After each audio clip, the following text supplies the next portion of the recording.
Radio WNE.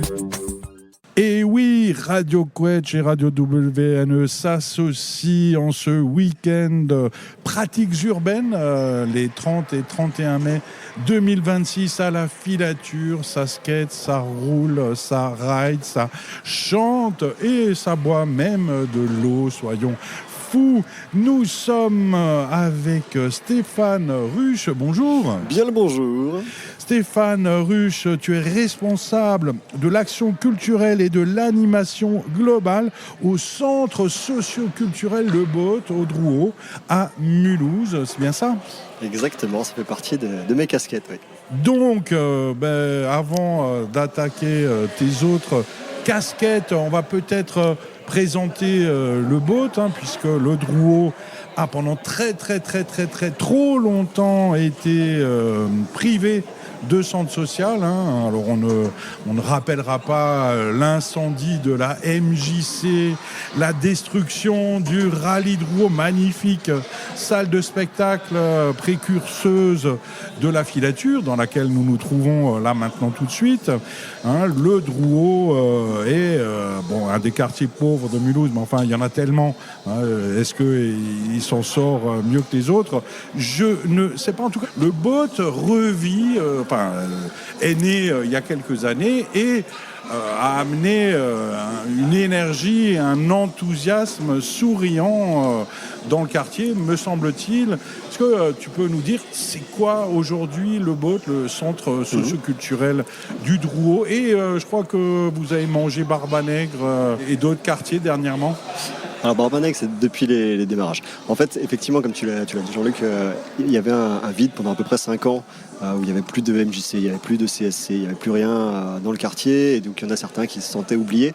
On est arrivé en 2018 avec cette nouvelle structure dans un bâtiment où en plus ils venaient d'annoncer quelques semaines avant qu'ils allaient détruire les bars. Donc autant dire que déjà c'est un quartier un peu oublié, la ville arrive en mode on vient vous sauver, et en plus ils disent et en même temps on va vous détruire une partie du quartier. Donc c'était très complexe. Quand on est arrivé, c'était effectivement, le Drouot est connu comme un des 3 quartiers chauds avec Bourg-Zuller et les Coteaux. Mais je dirais qu'entre 2018 et maintenant, ça s'est transformé. Alors il y a eu le Covid, il y a eu la destruction des bars, il y a eu aussi tout le travail de fond qu'on a mené avec les partenaires et avec l'équipe du Boat. Il y a eu une grosse évolution, on a démarré à 3, on est 28 salariés maintenant, donc il y a eu une vraie évolution en quelques années, et ça tient aussi beaucoup de la direction, de la directrice, qui est une convaincue de la culture et de la nature, de tout ce qui est environnemental. Donc c'est vraiment Marie Gatliff pour la citer, mais du coup grâce à des moteurs comme ça, ça aide à impulser une équipe, une belle dynamique. Et c'est vrai que moi j'y suis arrivé à mi-temps parce que à côté je suis plutôt créateur et j'étais installé pendant longtemps à Motoko jusqu'à décembre dernier. Mais je suis plutôt dans les arts visuels et indépendant, et je tiens à garder ça. Mais en fait j'ai commencé à mi-temps. J'ai dû basculer à temps plein parce qu'il fallait que ça tourne, il fallait que ça monte. Et là, je suis rebasculé depuis 2023 quand on est revenu à Sceaux. On n'est plus ville, on est repassé en association. Et donc là, je suis repassé à mi-temps. Mais c'est vrai que la culture, moi, je suis vraiment sur ce volet-là. Mais la culture était présente dans le quartier, a disparu avec la destruction, la MJC, quand la bulle marine et tout ça. Avant que la filature naisse, ça a un peu disparu, et là je suis content que ça puisse renaître. C'est un combat, et c'est des actions au quotidien, et rien n'est jamais acquis, mais disons que le visage du Drouot s'est énormément transformé selon moi, et je suis très content de tout le parcours qui a été fait, et de pouvoir être aujourd'hui à la filature en tant que partenaire, et de pouvoir développer des projets comme ça, et de pouvoir prendre en main la scène, la partie street art, et d'avoir vraiment un vrai partenariat qui se mette en place. Justement, les partenariats culturels et artistiques avec la filature, c'est pas la norme pour les centres sociaux. Évidemment, ils ont de temps en temps des tarifs réduits pour que les pauvres puissent venir voir des spectacles. C'est vrai qu'on connaît ça. Et alors c'est vrai que c'est assez difficile au niveau de l'accès à la culture. En fait, l'image, quand on parle de la filature, la plupart pensent tout de suite au ballet, à l'orchestre, sans vraiment penser à la scène nationale, le fait qu'il y ait des spectacles qui soient accessibles à tous, des formats plus courts, des formats à prix réduit. Il y a plein de choses qui sont accessibles. Par exemple, là, ce soir, il y a une roller party. est-ce qu'on se doute que dans un lieu comme celui-ci, on pourrait avoir relais parties? Moi, je suis déjà venu sur des sessions de jazz où on pouvait danser. Voilà, il y avait Camouillotte qui jouait, il y avait des choses qui sont très accessibles.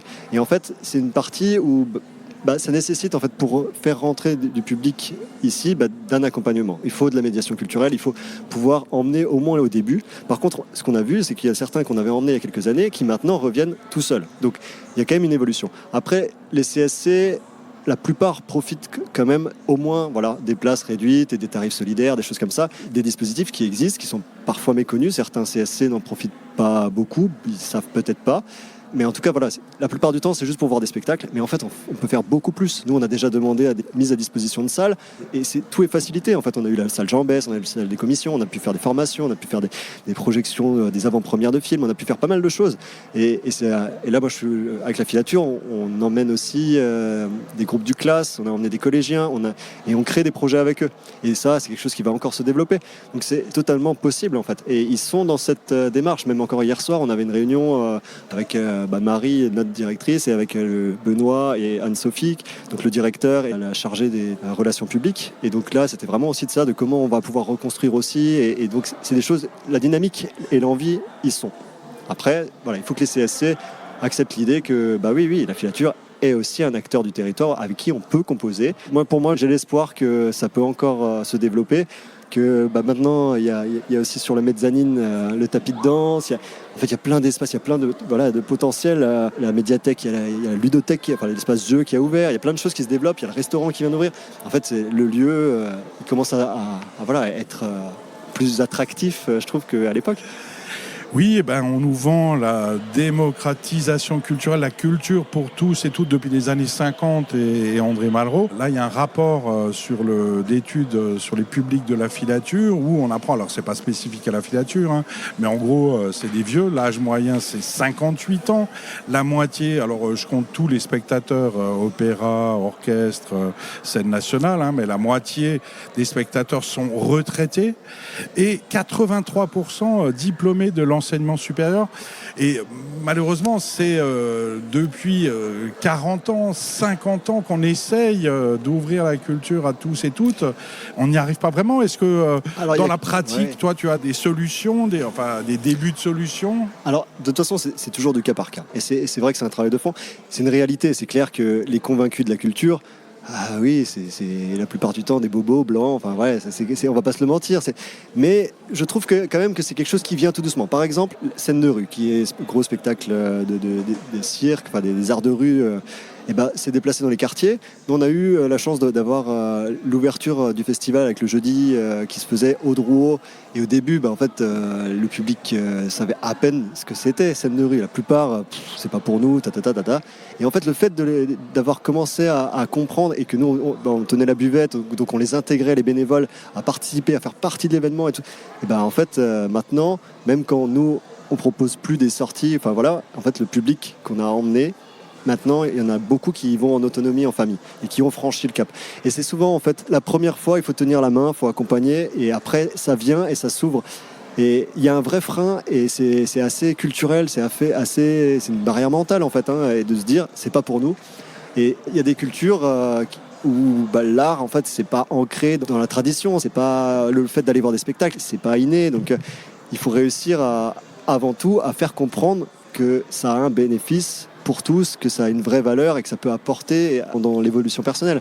C'est clair que Scène de rue qui démarre sa première journée, j'ai l'impression depuis une dizaine d'années au Drouot, c'était vraiment un bonus super intéressant pour le quartier, pour découvrir ce festival de rue tout gratuit et vraiment super incroyable si on a les yeux un brin ouverts.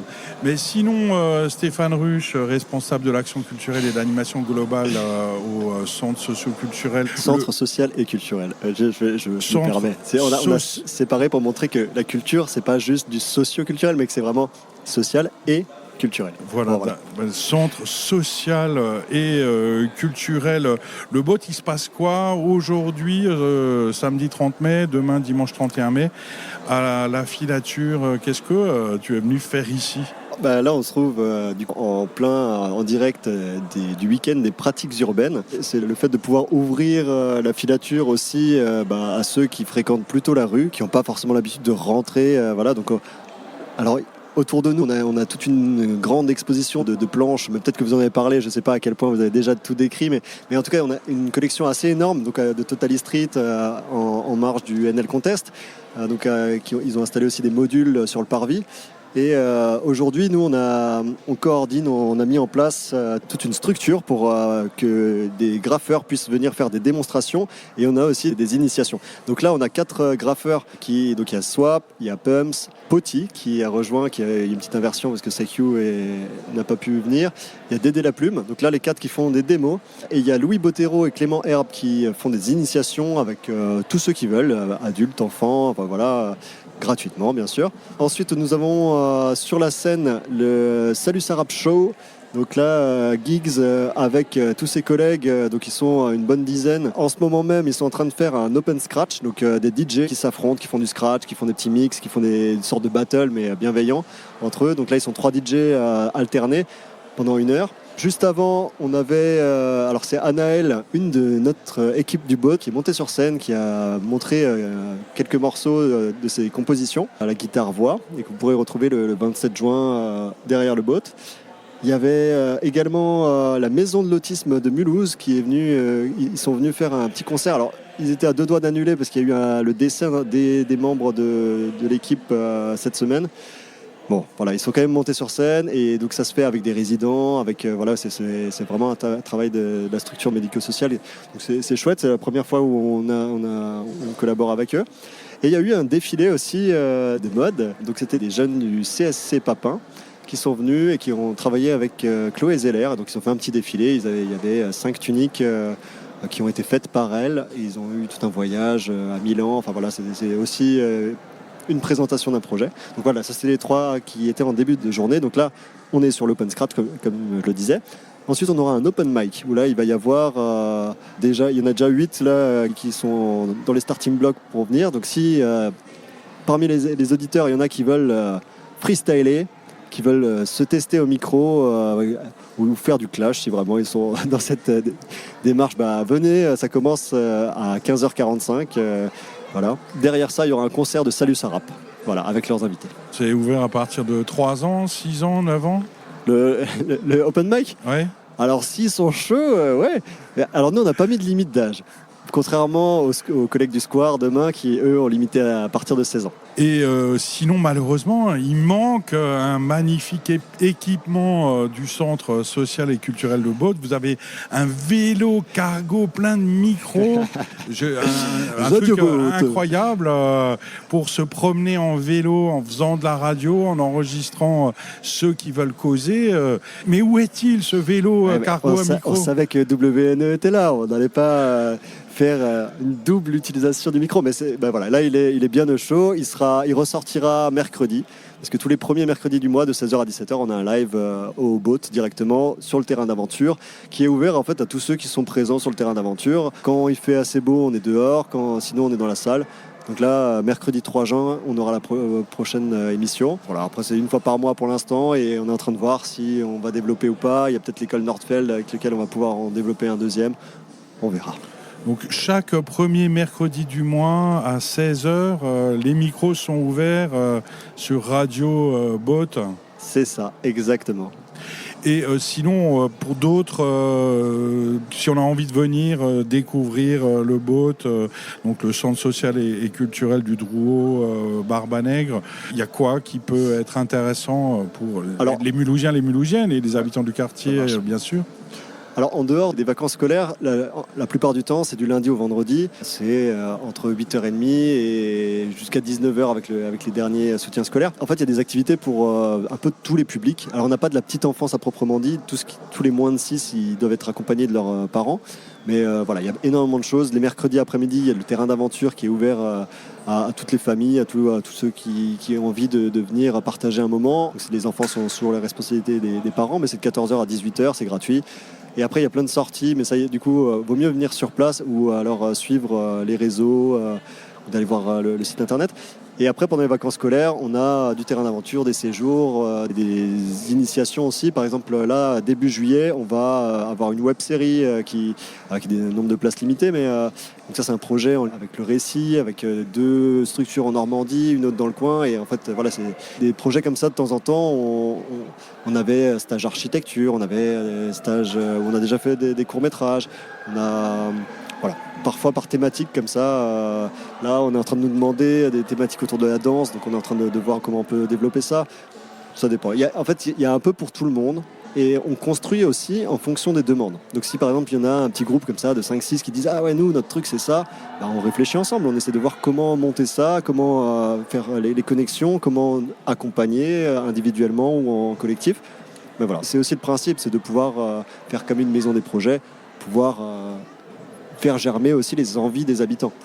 Sinon, par rapport à la situation préoccupante de certains centres sociaux, donc le centre Papin est en redressement judiciaire, d'autres centres n'arrivent plus à recruter de directeurs ni d'animateurs, alors que le centre social et culturel Le Boat a multiplié par 10 ses salariés en quelques années, que tout le monde a l'air heureux là-bas. Quel est le secret du Boat pour... je dirais le secret, c'est ce qui est écrit sur la fresque que les enfants ont fait hier et avant-hier avec nous, avec les 120 élèves qui ont défilé là sur le parvis sous le soleil. C'est le mot amour. C'est le fait d'être bienveillants les uns envers les autres, d'écouter. Voilà. Et après, c'est aussi une gestion, c'est clair, c'est une gestion qui est raisonnée. On essaie de faire attention et ainsi de suite. Et c'est vrai que, alors nous, on est le boat, le bateau.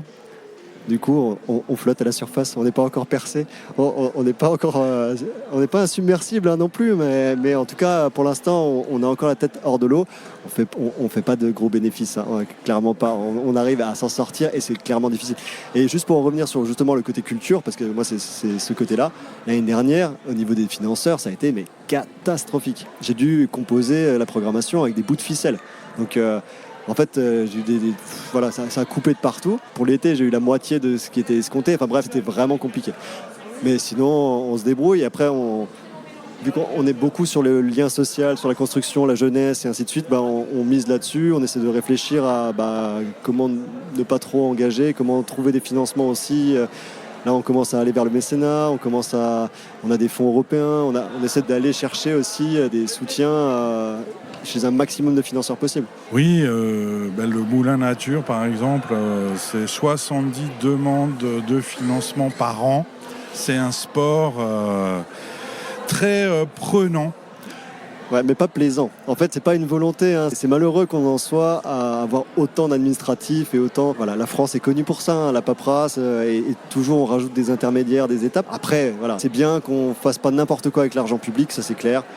Il y a des moments où faudrait qu'on essaye de simplifier un peu les choses et qu'on arrive à se refaire confiance les uns les autres. Sinon, je ne sais pas si tu veux sortir du boat et changer de casquette, créateur, si tu en parlais. C'est quoi ce loisir artistique, culturel, créatif à côté de ton travail de salarié au CSC Le Boat? Je suis travailleur indépendant des arts visuels. Donc je fais quasiment que du sur-mesure. En fait, je vais vraiment en fonction des besoins, mais alors souvent c'est de la scénographie, de la vidéo, de l'illustration, beaucoup de participatifs. Donc il y a beaucoup d'ateliers comme ça c'est vraiment un truc où je tiens à pouvoir transmettre les savoirs, montrer que en fait on peut, mais c'est du travail. Tout le monde a l'accès à la culture, mais voilà, il faut juste s'en donner les moyens. Donc là, actuellement, par exemple, je suis en train d'aider sur un projet de spectacle musical qui va se monter dans le Sungo, qui sera pour octobre. Donc là, je fais toute la partie vidéo pour eux. Sinon, il y a un jardin pour tous qui est en train de se monter à Wittersdorf, au Talb, donc l'université populaire pour tous. Voilà, il y a des projets comme ça qui sont en train de se mener. Je ne vais pas tous les citer, mais après il y a tout le travail d'illustration où là, c'est vrai que j'ai pas tendance à diffuser sur les réseaux, sur le net. J'ai quasiment tout supprimé. Volontairement, je vais pas sur la même com que tout le monde. Je fais pas de l'insta, je suis pas instagrammable. Je suis pas là-dedans. Mais par contre, mes semaines sont bien remplies et je prends plaisir à ce que je fais. Voilà. Enfin, quelqu'un qui a quitté les réseaux sociaux, quel bonheur d'arrêter des notifications par dizaines chaque heure. Merci beaucoup Stéphane Merci Ruche. à vous. Je rappelle que tu es responsable de l'action culturelle et de l'animation globale au Centre social et culturel Le Boat au Drouot Barbanègre à Mulhouse. Exactement. Bon coup de soleil sur le Voilà. parvis de la filature. N'oublie pas de boire beaucoup d'eau et même tu as le droit à de la bière si tu n'en bois pas trop. L'abus d'alcool est dangereux pour la santé. Exact. Merci pour l'invitation et bonne journée à toutes et à tous. Merci. Radio WN.